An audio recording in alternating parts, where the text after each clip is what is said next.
Hello नमस्कार. मी माझ्या गोडताई आणि मैत्रिणींचं माझ्या यूट्यूब चॅनलमध्ये अगदी मनापासून स्वागत करते आणि आजच्या व्हिडिओला सुरुवात करते. मनापासून अगदी हृदयातून सर्वांना श्री स्वामी समर्थ. माझ्या ताई दादांसाठी आजचा व्हिडिओ असा आहे की अन्नावर कधी राग काढू नये.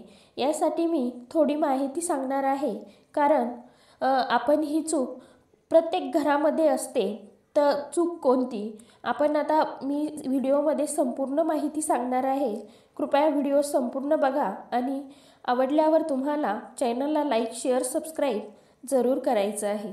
आणि हो, माझ्या ताई दादांसाठी एक आग्रहाची विनंती करते. माझी तब्येत थोडी बिघडलेली आहे, त्यामुळे 2-3 दिवस आपले व्हिडिओ असे येतील. नंतर आपले नेहमीसारखे व्हिडिओ आपल्या चॅनलवरती येतील. चला तर मग वेळ न लावता व्हिडिओकडे जाऊया. आता सर्वात प्रथम आपण जेव्हा संध्याकाळी किंवा सकाळी, शक्यतो संध्याकाळी, आपण आता आपले माणसं घरी नसतात दिवसभर, तर रात्री आपण जेवायला घेतो. तर तेव्हा म्हणजे आता कित्येक जणांना माझ्या ताईंना सवय असते, किंवा आता अशी चूक माझे दादा हे सर्व आपण करतच असतो. मीही याआधी करायची, आता खोटं बोलणार नाही, परंतु मला जेव्हा पासून माहीत झालं तेव्हापासून मी करत नाही. तर आता काय करायचं? आपण आता जेवायला बसलो तर आपण आपल्या मुलांची किंवा आपल्या घरात काही झालं, समजा आपली सासू सासऱ्यांची किंवा इतर कुणाशी आपण अशी हे करतो, म्हणजे सांगतो आपल्या पतींना की असं असं झालं, किंवा आपल्या मुलांनी कोणती एखादी चूक केली तर आपण त्यांना ओरडतो, रागावतो जोरात.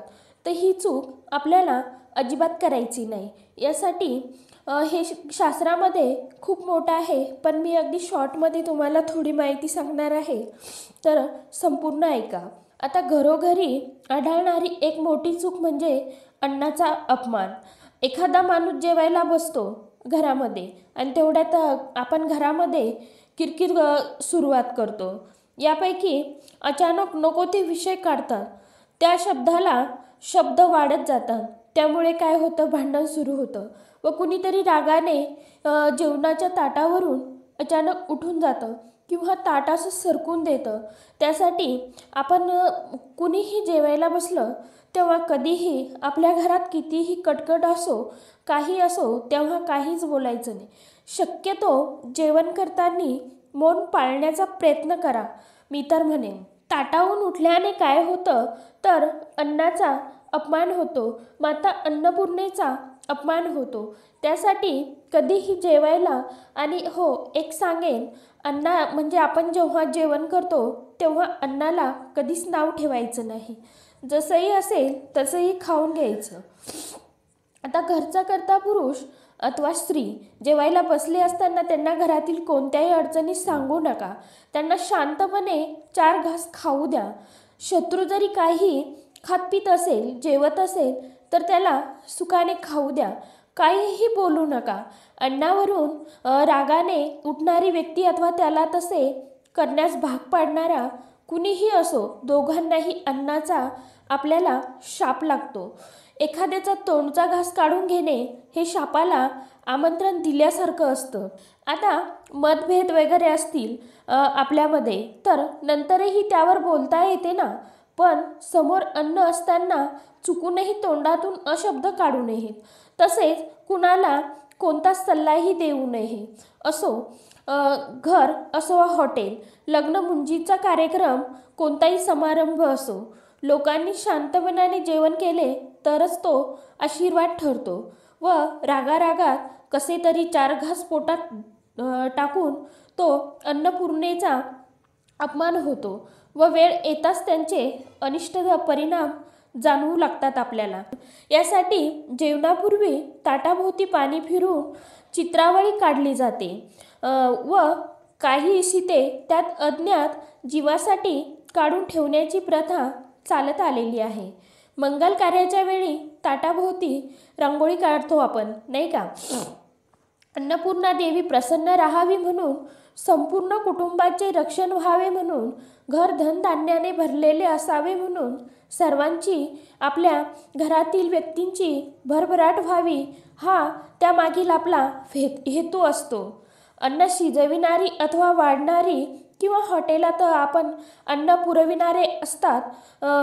हातात अन्न असताना असणारी कोणतीही व्यक्ती असो, त्यांचे चांगले वाईट विचार हातात धरलेल्या अन्नामध्ये उरतात. त्यासाठी मन शांत नसताना अथवा राग रुसवे, तसेच मन प्रक्षुब्ध नसेल तरच शक्यतो खाणेपिणे करू नये. मनुष्य प्राणी राबतो पोटासाठी, पण ते अन्न जर तुम्ही शांतपणे खातच जर नसाल तर त्या राबण्याचा उपयोग काय मला सांगा.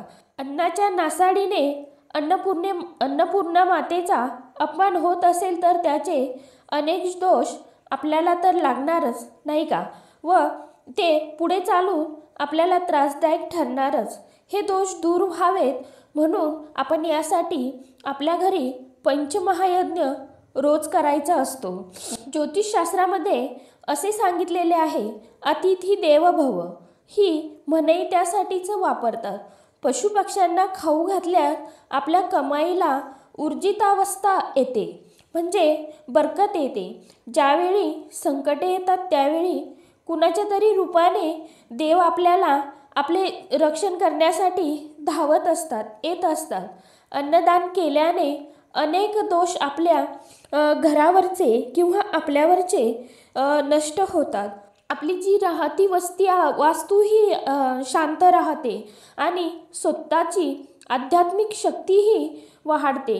यासाठी आपल्याला अन्न म्हणजे आपण जेव्हा जेवण करतो, ताटावर बसतो, तेव्हा आपल्या घरातील कुणालाही असं वेडंवाकडं किंवा रागाने अजिबात बोलायचं नाही. चला तर मग आजचा व्हिडिओ इथेच थांबवते. आता लगेच भेटूया दुसऱ्या व्हिडिओत. आणि प्लीज माझ्या ताईंनो थोडं समजून घ्या. 2 दिवस तुम्हाला असेच व्हिडिओ येतील आणि नंतर आपले रेग्युलर जसे आहेत तसे व्हिडिओ मी टाकेन. आणि हो, आता तर उपायाचेच व्हिडिओ मी टाकणार आहे. माहिती कशी वाटली कमेंटमध्ये अगदी जरूर सांगा. श्री स्वामी समर्थ. धन्यवाद.